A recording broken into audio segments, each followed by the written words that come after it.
¿Cómo están? Bienvenidas, bienvenidos a nuestro programa Con Ojo Clínico, este espacio que hacemos semana a semana por las pantallas de Uchile TV. Como siempre, agradecerles a todas, a todos por ser parte de este espacio, por hacer comunidad con nosotros, con nosotras, con todo este equipo maravilloso que nos acompaña todas las semanas, que estamos aquí con toda la energía para acompañarles durante esta hora de programa. Les cuento los temas que vamos a estar abordando en el día de hoy. En una primera parte vamos a estar hablando sobre los niños y las niñas neurodivergentes. ¿En qué consiste esto? ¿Cuáles son sus características?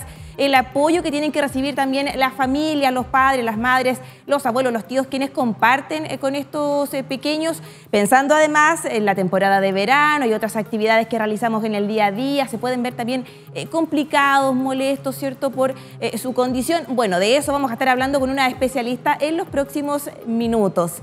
También vamos a estar hablando con otro especialista sobre tinnitus.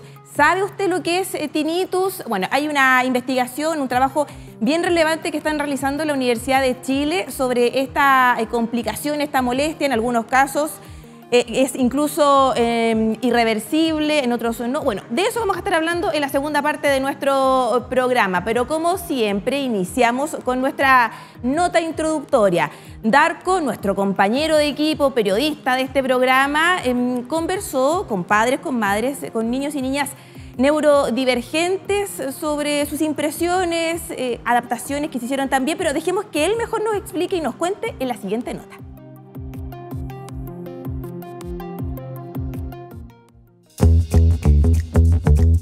La neurodivergencia o neurodiversidad es un concepto utilizado para hacer referencia a aquellas personas con espectro autista, dispraxia, déficit atencional con hiperactividad u otras condiciones que los llevan a navegar en sus procesos cognitivos y emocionales de forma distinta. Este concepto amplio viene a cambiar el paradigma, ya que se aleja a distinguir a las personas con esta condición como diferentes a los denominados neurotípicos. Esta condición determina la forma en que van a sociabilizar tanto con su entorno como con otros individuos. Si bien algunos de rasgos más extrovertidos van a sociabilizar y serán tolerantes ante el cambio, la gran mayoría prefiere la calma, las actividades individuales y enfocadas, ya que el ruido, la circulación de gente y el movimiento los hace sentir sobreestimulados y esto les resulta intolerable. Atendiendo a estas necesidades especiales es que la exhibición Marvel Avengers Station muestra que busca sumergir al público en el multiverso de los superhéroes, preparó una jornada especialmente adaptada para niñas y niños neurodivergentes. Conversamos con Belén Urbaneja, encargada de gestión de marca en diversidad, equidad e inclusión de Walt Disney en Latinoamérica, quien nos contó la serie de cambios que se hicieron respecto a la exhibición original.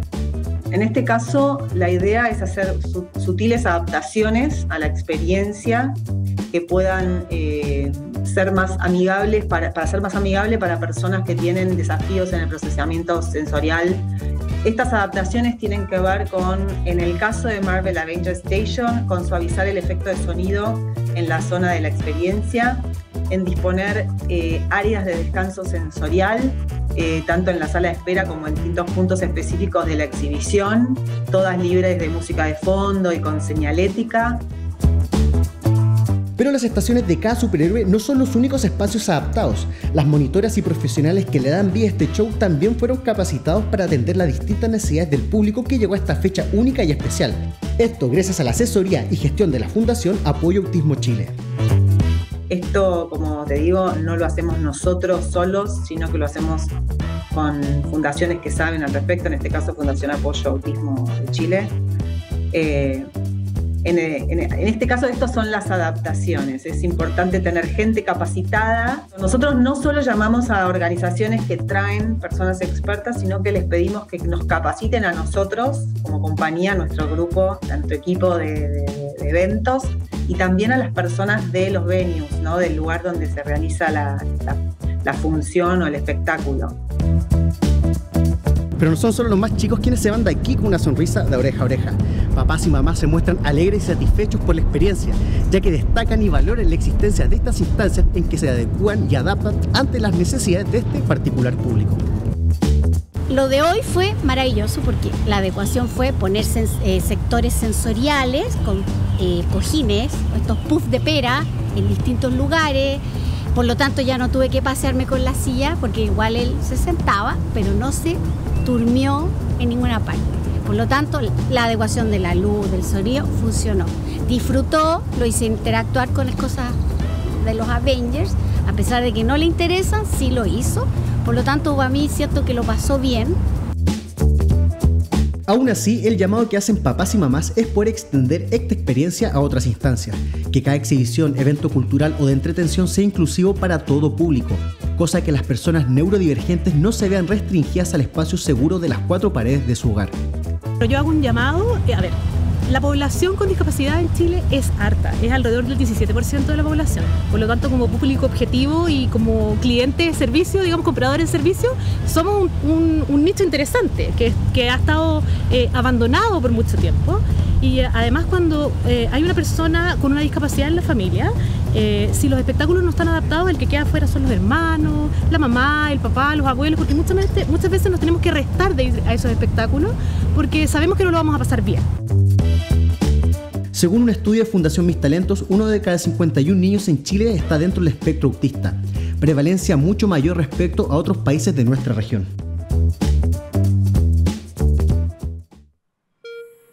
Ahí está la nota, le agradecemos a nuestro compañero Darko Menantó. Interesante esta iniciativa, esperamos también que se replique algo tan cotidiano, ¿no?, como ir al cine. Para estos papás, para estos niños y estas niñas puede ser un gran desafío, ¿cierto? Por lo que nos explicaban, ¿no? Por el contacto, por el ruido, ellos perciben, sienten de manera diferente y es importante también que vayamos adaptando estos espacios y modificando estas actividades. Así que aplaudimos esta iniciativa y esperamos que se replique. Para conocer un poquito más sobre qué significa ser una persona con un neurodivergente, qué implica el espectro autista, bueno, y mucho más. Vamos a tomar contacto hasta ahora y los invitamos a pasar a nuestro estudio, a conectarnos con nuestra invitada. Ella es Lilia Ciervo, educadora diferencial, directora de Apoyo Autismo Chile y autora del libro Condición del Espectro Autista, Evaluación, Apoyos y Calidad de Vida. ¿Cómo está, Lilia? Muchas gracias por acompañarnos. Muchas gracias a ustedes y gracias por la invitación. Le agradecemos por estos minutitos. Partamos por explicarnos qué significa esto de la neurodivergencia. Ya, a ver, acá hay varios elementos que es importante que podamos diferenciar. Por un lado están las personas de desarrollo típico o los normotípicos y luego están las personas neurodivergentes. Dentro de este colectivo de neurodivergencia hay distintas condiciones, entre ellas está el espectro autista, las personas con déficit atencional e hiperactividad, el síndrome de Tourette, por ejemplo, y otras condiciones. Las personas neurodivergentes o el colectivo de personas neurodivergentes entienden el mundo o procesan la información del entorno de manera distinta. Hay otro término también que se llama neurodiversidad y allí neurodiversidad engloba o acoge de alguna manera a todas las diferencias o a todo este gran espectro de formas distintas de entender el mundo, desde las personas neurodivergentes hasta las personas normotípicas. Por lo tanto, cuando hablamos de neurodiversidad, somos todos y todas las personas. Y hay otro término que me gusta mucho y que tiene que ver con un término que acuña Peter Vermeulen, que habla sobre la neuroarmonía, cómo todas estas personas que entendemos el mundo de manera diferente nos relacionamos de manera más amable y más amistosa. Interesante como esta introducción que hacemos para la conversación que tenemos planteada, ¿cierto?, por los próximos minutos. Hay dos conceptos. Bueno, se habla de el hiper o la hiporreactividad frente a los estímulos, ¿cierto?, de estos niños y estas niñas. Expliquemos un poquito en qué consiste esto, pensando, por ejemplo, en quienes tienen espectro autista. Ya, a ver, hay personas, todas las personas con autismo o sin autismo o personas autistas o no autistas, todas las personas tenemos un perfil sensorial. Entendemos el mundo, las sensaciones del entorno de distintas maneras. Hay personas que nos produce molestia las etiquetas de la ropa o la temperatura de las cosas. a las texturas de los alimentos, los olores. Podemos tener reacciones adversas o muy por el contrario. Nos gustan ciertas texturas de manera intensa, ciertos colores o luminosidad de manera intensa. Entonces podemos movernos dentro de este espectro también, desde que buscamos información desde el punto de vista sensorial o por el contrario, somos sensibles a esta información del entorno, desde el punto de vista de las sensaciones. Ahora, dentro del espectro autista sucede lo mismo. Hay personas dentro del espectro autista que tienen sensibilidad sensorial o muy por el contrario, son buscadores sensoriales. Pero no todas las personas dentro del espectro autista tienen necesidades desde el punto de vista sensorial. Por lo tanto, allí también es importante entender y conocer a cada persona dentro del espectro autista. Porque hay chicos que sí, que efectivamente son sensibles y otros muy por el contrario, buscan información sensorial. Lo veíamos en la nota, Lilia, algo tan cotidiano, ¿no? Como ir al cine a ver una función. Para ellos puede ser una situación dificultosa o un gran desafío, ¿cierto? Hablemos de aquellas situaciones más cotidianas. ¿Qué podría llegar a suceder? ¿En qué situaciones podrían ellos verse más complicados? Estoy pensando en el verano, una piscina, por ejemplo. Por esto que tú nos explicas, ¿no? Esta forma de reaccionar a distintos estímulos, al olfato, a la visión, al gusto. Sí. Para personas que son hipersensibles o tienen sensibilidades a estímulos del entorno, por ejemplo, al sonido, estar en contextos donde hay mucha bulla, mucho ruido, música fuerte, voces de personas, conversaciones, ¿no es cierto? O sonidos en particular. A veces es un sonido en particular que les puede producir dolor. Estar en ciertos contextos puede resultar o puede gatillar, por ejemplo, en conductas que podemos ver de no querer estar ahí, de sentirse incómodos o incómodas, de taparse los oídos, incluso a veces vemos conductas que nos puede llamar la atención, berrinches, ¿no es cierto? Porque puede ser un contexto muy doloroso. Por lo tanto, desde allí es importante poder identificar qué puede ser molesto para esa persona del espectro autista. Entonces, por ejemplo, una visita al cine puede ser particularmente muy doloroso para una persona que tiene sensibilidad auditiva. Me acuerdo que hablaba con una mamá y ella contaba, esto fue hace un par de días, que identificó que cuando iba al cine con su hijo lo pasaba muy mal, por lo tanto alcanzaban a estar en la película 5 o 10 minutos y se tenían que ir. Por lo tanto, como familia nunca podían disfrutar de una visita, de una salida al cine.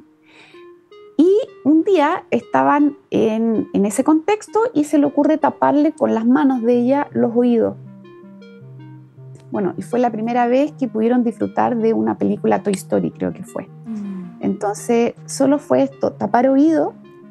Algo tan simple, claro. Algo tan simple, sí.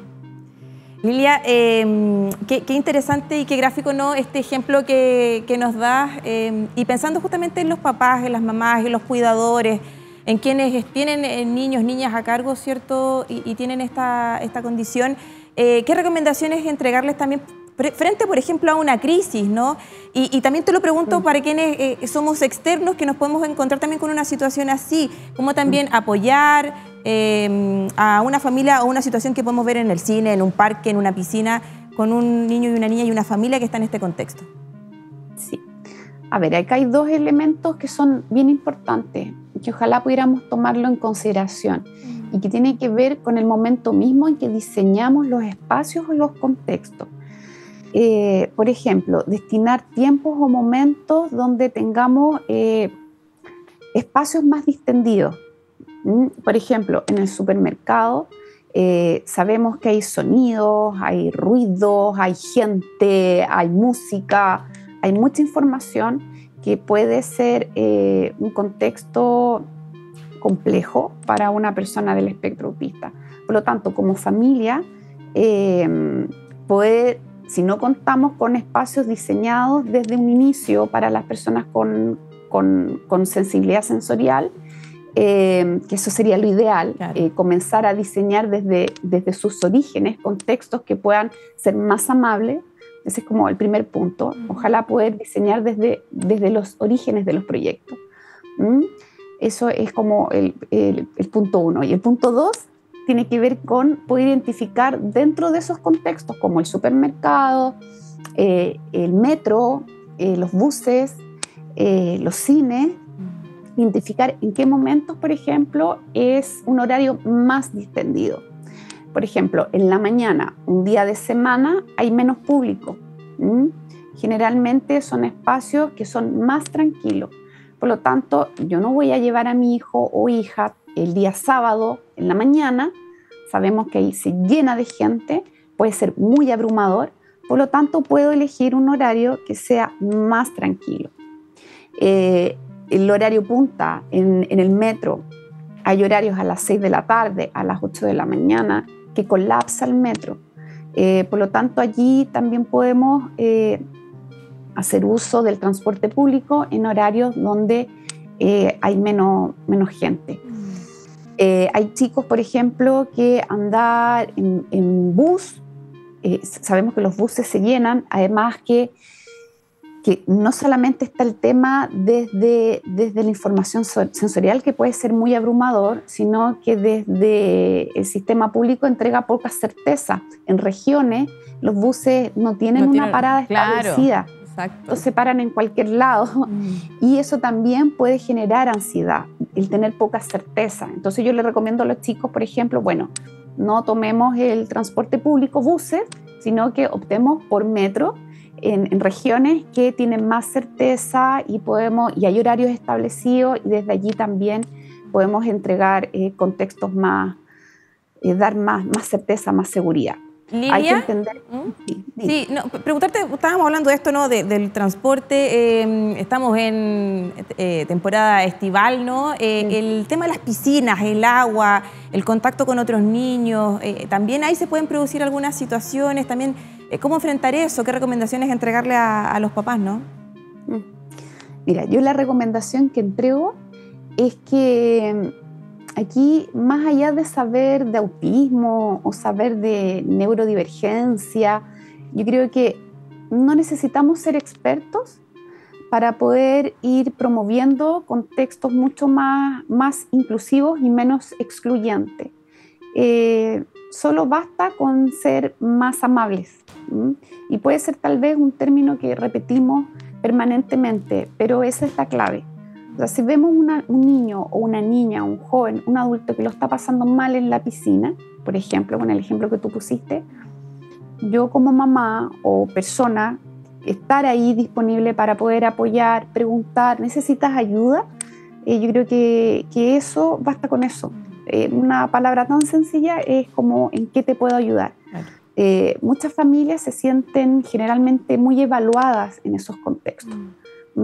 Bueno, tú no sabes manejar los berrinches, tu hijo está haciendo una pataleta, por lo tanto, muchas familias optan simplemente por excluirse de esos contextos, por sentirse juzgados, claro, a nivel social. Por lo tanto, se empiezan a excluir. Lilia, en el fondo, necesitamos que todas las personas estén dentro de esos contextos. Exacto, en el fondo empatizar también con esa situación, ¿no? Ponernos en un lugar, independiente si uno es madre o no, ponerse en el lugar de esa mamá, de esa tía, de esa abuela, ¿cierto? Y ofrecer ayuda, no es algo tan difícil. Pensando también, siempre en el programa buscamos dar consejos, recomendaciones, orientaciones a quienes nos siguen semana a semana. ¿Qué actividades podemos desarrollar con niños y niñas neurodivergentes, con espectro autista, lo que hemos estado conversando? Que nos puedas recomendar algunos juegos, algunas dinámicas para ocupar con ellos. Mira, como sabemos, si hablamos de autismo, estamos hablando de un espectro. Por lo tanto, son personas muy distintas y con necesidades distintas y diferentes. Dentro de las recomendaciones voy a tratar de dar algunas que nos puedan servir para este gran espectro. Perfecto. hay chicos que tienen grandes necesidades de apoyo desde el punto de vista, por ejemplo, el poder entender o comprender instrucciones, información que es poco clara, los juegos sociales, hay mucha información que es muy difícil de comprender, que hay mucha información que no está explícita, que hay que leer entre líneas. Por lo tanto, ese juego social puede ser muy difícil. Por lo tanto, tal vez yo puedo proponer juegos o actividades mucho más explícitas, materiales o juguetes que sean autoexplicativos. Por ejemplo, los juegos con bloques, los juegos con Lego, los puzzles. Por lo tanto, yo también puedo involucrarme en ese juego con mi hijo o con mi hija. También hay juegos más sociales, los juegos de mesa, que desde allí además trabajamos y promovemos un montón de habilidades desde el punto de vista social y comunicativo. Y todas las actividades que tengan que ver con hacer uso de los espacios comunitarios, las actividades deportivas, natación, piscina, ¿cierto?, que va dentro de la misma línea. Claro. Todas esas actividades que tengan que ver con ocio van a aportar y van a contribuir no solamente al bienestar físico, sino que también al bienestar emocional. Pensemos en las personas adultas del espectro autista o neurodivergente. Hay mucha carga que van acumulando, ¿no es cierto?, desde el punto de vista sensorial, desde el punto de vista de la regulación. Por lo tanto, practicar alguna actividad de distensión, alguna actividad al aire libre, eso también ayuda a regular, ¿no es cierto?, y a liberar todo lo que han ido acumulando desde el punto de vista emocional, desde el punto de vista sensorial, libera endorfina, me siento mejor, ¿no es cierto? Y es una manera también de poder regularme. Lilia, para ir cerrando ya, consejos que podamos entregarles también a todos en general, ¿no? Quienes interactúan o vamos a tener que interactuar con algún niño o algún adulto. Tú lo planteabas recién, ¿cierto? Esto no es solo de niños, sino que también adultos, lo vemos día a día. Consejos generales, ¿no? Y también donde encontrar más información, pensando en los papás que nos están y en las familias que nos están viendo y quisieran tener acceso a estas ideas que nos entregas tú de juegos lúdicos o están recién encontrándose con esto y quisieran también saber un poquito más. A ver, el mundo puede ser muy confuso o muy caótico. Por lo tanto, una recomendación para chicos que nos damos cuenta que tienden a ser muy estructurados y a seguir al pie de la letra ciertas rutinas, ese niño o esa niña o ese adulto nos está diciendo claramente que necesita certezas. Por lo tanto, una recomendación es poder hacer un listado respecto a actividades importantes del día o actividades importantes del mes o actividades importantes del año. De tal manera que igual que cualquier persona normotípica, tenemos certezas a través de calendarios, a través de nuestras agendas, nuestros celulares, los Google Calendar. Nuestros chicos también necesitan certeza. Por lo tanto, deberíamos tener algún tipo de apoyo para darles seguridad y certeza. Horarios visuales, checklists, los mismos Google Calendar. Aprender y enseñarles a usar los horarios y las agendas. Yo creo que desde allí entregar esa seguridad. Ahora, viene la Navidad. Esto también provoca mucha incertidumbre. Por lo tanto, una recomendación, podemos ir haciendo ya por ejemplo, horario respecto a cuántos días faltan para que llegue la Navidad. Incluso la incertidumbre de este regalo. Yo tengo pensado en mi cabeza un regalo X, por lo tanto, ¿me va a llegar o no ese regalo? Hay una historia de una persona del espectro autista que tiene que ver con la Navidad, que se ponía muy mal cuando llegaba la Navidad porque nunca sabía si efectivamente le iba a llegar ese regalo tan esperado. Por lo tanto, que lo que se hizo es que se dibujó en un horario el regalo que le iba a llegar para ese día. Por lo tanto, bajó la ansiedad, bajó la incertidumbre y esta espera, por lo tanto, fue más tranquila, sabía que le iba a llegar el regalo esperado y lo pasaron súper bien y disfrutaron todos en familia.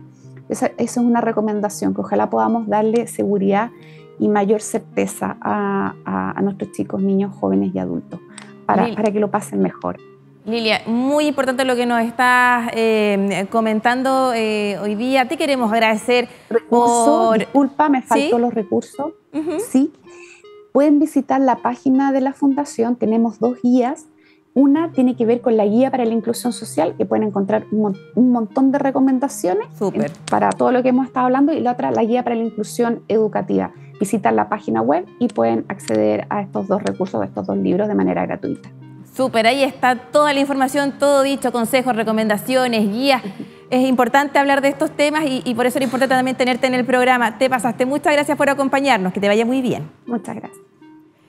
Ahí estaba muy interesante, muy gráfico, ¿cierto? Lo que nos contaba nuestra invitada, Lilia Ciervo, educadora diferencial, ¿cierto? Que nos hablaba justamente de las características que pueden llegar a tener los niños, niñas y también adultos, ¿no?, con alguna condición neurodivergente, en lo que hay que fijarse, y también la empatía que tenemos que tener a la hora de encontrarnos en alguna situación de crisis. Para algunos puede ser algo muy natural ir al cine o ir a una piscina, y sin embargo para otras familias puede ser ahí un desafío mayor. Así que bueno, son temas que abordamos acá en nuestro programa y esperamos que también a ustedes les sirva y lo valoren de esa manera. Para seguir en nuestro programa tenemos nuestra sección con ojo de especialista. En esta ocasión vamos a hablar, ¿sabe de qué? De los ojos, la vista. Tenemos a una especialista, ella es oftalmóloga de la red de la Universidad Católica Christus, UC Christus, ¿cierto? Ella es Josefina Fray y nos responde la siguiente inquietud. ¿Qué daños puede causar el sol y qué cuidados tenemos que tener en el verano? Miremos la siguiente nota.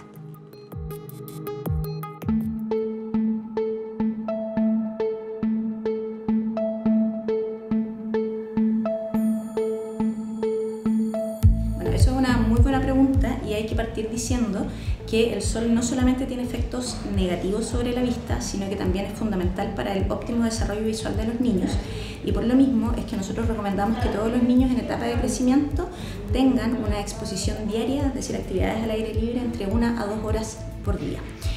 Pero, dicho esto, también es cierto que la exposición prolongada a la luz del sol sin protección genera algunas consecuencias negativas en las distintas estructuras del ojo, dentro de las cuales las más frecuentes son las siguientes. A nivel de los párpados, de la piel de los párpados, el ojo, o sea, el sol le produce a la piel de los párpados las mismas alteraciones que le produce al resto de la piel, es decir, aparición de manchas, de tumores benignos y de tumores malignos, es decir, cáncer de piel, que es algo que nosotros vemos con bastante frecuencia a nivel de los párpados. Si nos vamos un poco más atrás, en la primera superficie, en la primera capa, que es la conjuntiva, que es la primera capa que recubre el ojo, se pueden producir distintas proliferaciones por exposición prolongada a la luz del sol, que son conocidas como pingüécula o pterigion, que es lo que habitualmente la gente les llama carnosidades y que se ve como una telita que recubre la superficie del ojo y que invade la estructura de color del ojo. Y también la exposición prolongada a la luz del sol se asocia al desarrollo de catarata y de algunas alteraciones a nivel de la retina. Por lo mismo es que nosotros intentamos que toda la gente se haga el hábito de usar lentes de sol al estar expuestos a la luz del sol, y el primer requisito es que los lentes de sol tienen que tener filtro ultravioleta, y lo ideal es que sean lo más grandes posible para cubrir la mayor cantidad de la superficie de los ojos y del rostro. En ese sentido, es importante decir que en Chile, por norma ISO, todos los lentes de fabricación en las ópticas tienen que incluir lentes con filtro ultravioleta. Por lo tanto, si uno compra un lente en una óptica que está de acuerdo a la normativa, ese lente debería incluir filtro ultravioleta, y si uno lo compra en una tienda que no sea una óptica, es importante preguntar si incluye filtro, y para tener la certeza de si lo tiene o no lo tiene, uno puede llevar el lente a una óptica para verificarlo.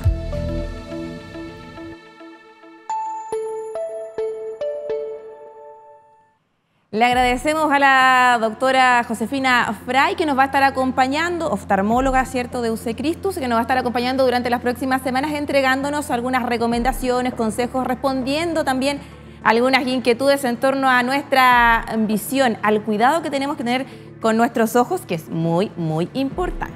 Vamos a hacer una pequeña pausa en nuestro programa. A la vuelta vamos a estar hablando sobre tinnitus, una investigación que está realizando la Universidad de Chile. De eso y más, a la vuelta.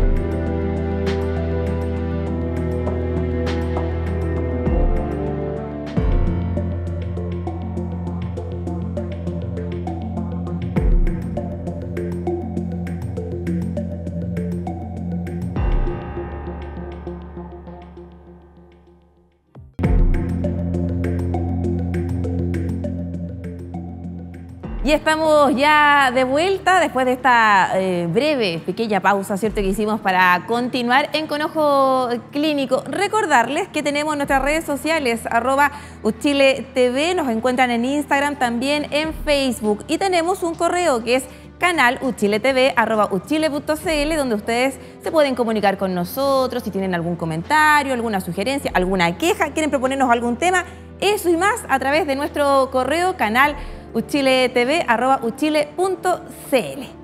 Para seguir con nuestro programa, lo habíamos anunciado al inicio, ¿cierto? Vamos a hablar sobre tinnitus. ¿En qué consiste esta enfermedad? ¿De qué se trata? ¿Cuál es la prevalencia en nuestro país? Nuestra compañera Ivette Barrios nos preparó una nota donde resume 4 claves para entender esto y de ahí conversamos con un especialista. Mire.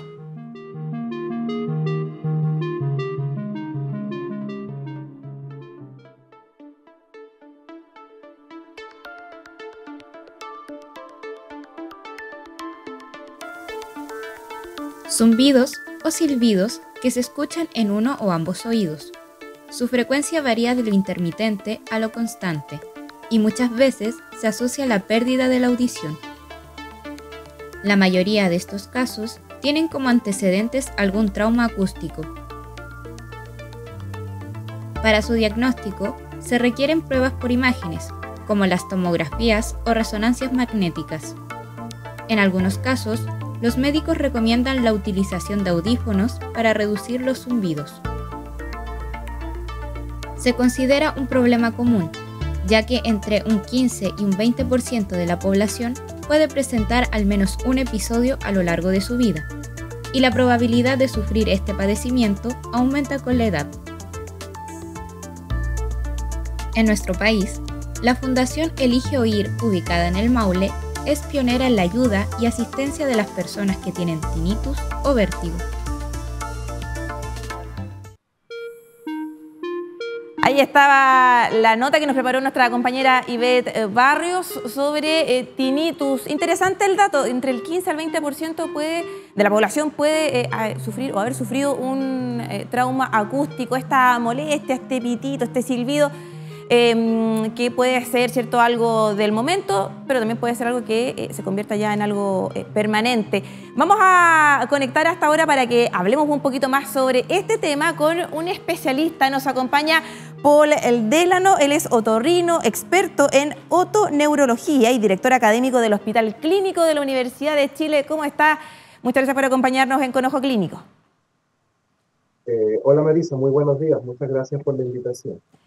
Gracias a usted por acompañarnos en el programa. Vamos a aprovechar de hacerle la mayor cantidad de preguntas en estos minutitos. Partamos por lo más básico, ¿no? ¿Qué es tinnitus? ¿Qué es este trauma acústico que podemos llegar a sufrir en algún momento de nuestra vida? Bueno, tinnitus es un síntoma que es cuando uno escucha un sonido. Habitualmente lo más frecuente es un pitido o un ruido que a veces suena como el sonido del mar, que no está presente en el ambiente. Entonces obviamente es un ruido que se genera producto o reflejo de algún daño, que generalmente es por un trauma acústico, pero existen otras causas. O sea, el trauma acústico no es la única causa de tinnitus, y si bien es la más importante y relevante, no es la única. Yo escucho este concepto de tinnitus, ¿cierto? Y lo primero que pienso es en algunos cantantes, como Luis Miguel, parece que sufría de esta complicación, ¿no? Tenía el problema en su oído, ¿puede ser? Bueno, sí, Luis Miguel es un ejemplo de tinnitus. Efectivamente, los músicos en general y algunas otras profesiones que están expuestas a ruidos muy fuertes, o sea, la gente que trabaja en la construcción, personal que trabaja en aeropuertos o todo el mundo que está expuesto a ruidos fuertes, y dentro de ellos los músicos, es muy habitual que tengan tinnitus como una secuela de todo el tiempo que han estado expuestos a estos sonidos muy fuertes sin protección, porque obviamente por eso existen las medidas de protección para estos ruidos fuertes. Así que sí, ciertamente los músicos son gente que muy frecuentemente padecen este tipo de síntomas como el tinnitus. Claro, y en este caso puntualmente, claro, puede ser algo más permanente, ¿no? Pero si yo voy, por ejemplo, a un concierto, voy a una discoteca, a una fiesta, y está muy fuerte el volumen, ¿puedo también ahí quedar con esta sensación, este silbido o pitito, no sé cómo describirlo, ¿no? Por un rato, eso también es un tinnitus. Claro, eso fue un tinnitus transitorio, y uno debería tomarlo como una alerta.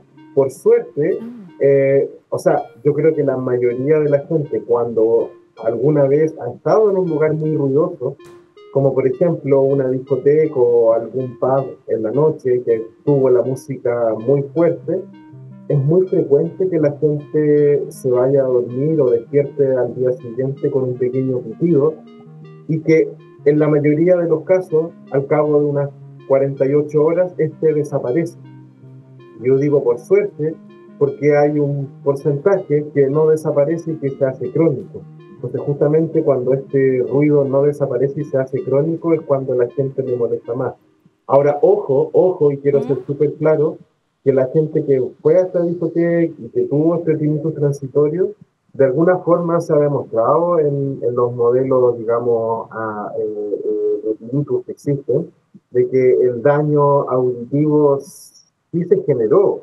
Lo que pasa es que fue de una cuantía pequeña que no generó un problema crónico, pero efectivamente es una manera de reflejar que esa noche que estuvo expuesto a ruidos muy fuertes en nuestros oídos, sí hubo un daño. Y si eso yo lo repito muchas veces a lo largo del tiempo, efectivamente voy a llegar ya a un daño crónico irreversible, que es lo que muchas veces le pasa a los músicos. Como los músicos evidentemente viven en estos ambientes y es parte de su profesión, estar expuestos a ruido durante estas, ya sea las tocatas, los conciertos o los ensayos, si no se protegen, efectivamente esto puede ser crónico. Y ahí nuevamente hago énfasis en la protección. Existen protectores de diversos índoles para disminuir la intensidad de los ruidos y así disminuir la posibilidad de generar un tinnitus. Ahora, claro, sí. Vuelvo a recalcar que el trauma acústico no es la única causa de tinnitus. Eso, antes de que pasemos, quiero preguntarle también por el estudio, por lo que están realizando ustedes, repasemos las causas, ¿no? Está esto del trauma acústico, pero también hay otras causas que pueden hacer que tengamos tinnitus. Bueno, sí, la principal ciertamente es el trauma acústico, pero otras causas de tinnitus pueden ser, por ejemplo, enfermedades específicas del oído. Entonces existen enfermedades que son, por cierto, más raras, enfermedad de Meniere, otoesclerosis, incluso algunos neurinomas del nervio auditivo, etcétera, que pueden ser causas de tinnitus. Y por lo tanto, es ahí tan importante cuando uno tiene un tinnitus crónico, requiere de una evaluación por un médico especialista, otorrinolaringólogo, que de alguna manera descarte todas estas otras patologías que pudiesen ser la causa del tinnitus. Y una vez descartadas esas causas, uno puede de alguna manera, y sobre todo haciendo una historia, si hay una clara historia de exposición a trauma acústico, el trauma acústico aparece como algo muy relevante.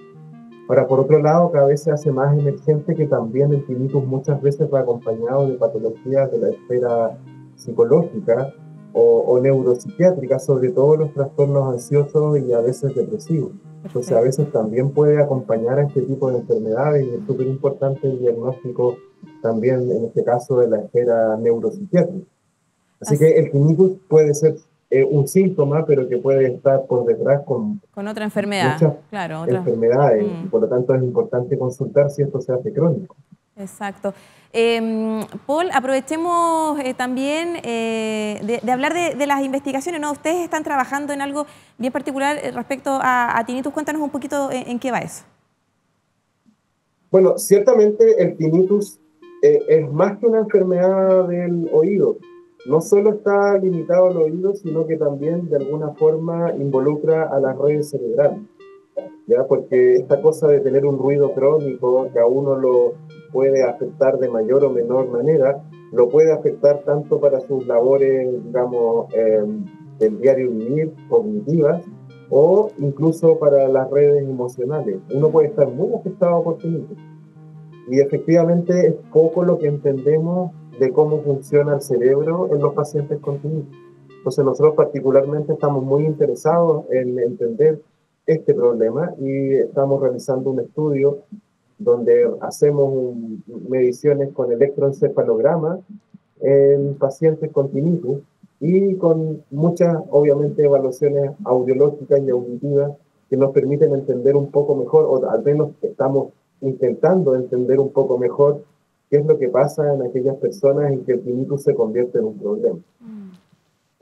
Y en este sentido aprovecho este punto porque también hay mucha gente que de alguna manera, si bien vive con tinnitus, para mucha gente no es un problema. O sea, no todo el mundo que tiene tinnitus está problemado, entonces tampoco entendemos bien por qué alguna gente sí queda muy complicada, muy afectada y su calidad de vida muy disminuida por el tinnitus, y hay otra gente que no es tan así y que de alguna forma puede vivir con el tinnitus sin que le afecte tanto en su calidad de vida. Y todas esas preguntas... ¿Sí? Sí, bueno, todas esas preguntas obviamente las han estado aplicando en este estudio.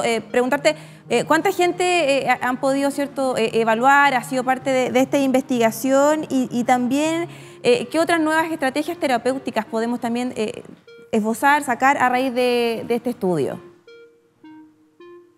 Bueno, estamos empezando el estudio, así que hemos reclutado algunos, digamos, pocos pacientes. Si bien esta es una línea de investigación que yo llevo realizándola hace algún tiempo, así que en el Hospital Clínico de la Universidad de Chile hace rato que este no es el primer proyecto, así que esto es como una historia. Ya hemos publicado datos de, no sé, unos 30, 40 pacientes previamente, y ahora estamos reclutando nuevos pacientes. Siempre estamos en un proceso activo de reclutamiento. Entonces, esto va a continuar en el futuro. Respecto al tratamiento, que es una pregunta súper importante, es súper importante definir que no existe una molécula, un fármaco, una pastilla que uno pueda tomar y haga desaparecer el tinnitus. Por lo tanto, no es como cuando yo tengo otra enfermedad y yo tomo, no sé, antihipertensivos y disminuye la hipertensión y por lo tanto estoy tratando la enfermedad. Eso lamentablemente no se ha todavía descubierto para el tinnitus. Entonces yo no puedo indicar una pastilla que con efectividad yo vaya a decir va a desaparecer el tinnitus. Por lo tanto, se han desarrollado otro tipo de estrategias. Y la estrategia más ampliamente reconocida es la terapia cognitivo-conductual con psicólogos. O sea, realmente lo que mejora a los pacientes o lo que los ayuda a tener una mejor calidad de vida es la terapia con psicólogos, y es algo que nosotros tenemos establecido acá en el Hospital Clínico de la Universidad de Chile. Tenemos nuestra psicóloga especialista en otorrino que nos ayuda con todos estos casos y que es tremendamente importante. Ahora, además del tratamiento psicológico, está el tratamiento audiológico, porque efectivamente, si hay una patología de oído, el tratar la enfermedad de oído puede potencialmente ser beneficioso para la calidad de vida o para a veces disminuir la intensidad del tinnitus. O sea, si alguien tiene... perdón. Sí, no, es que estabas hablando de las terapias. Por ejemplo, usar audífonos puede ser un recurso que pueden utilizar ellos. A eso iba. A eso iba ya. Sí. Siga entonces con la respuesta.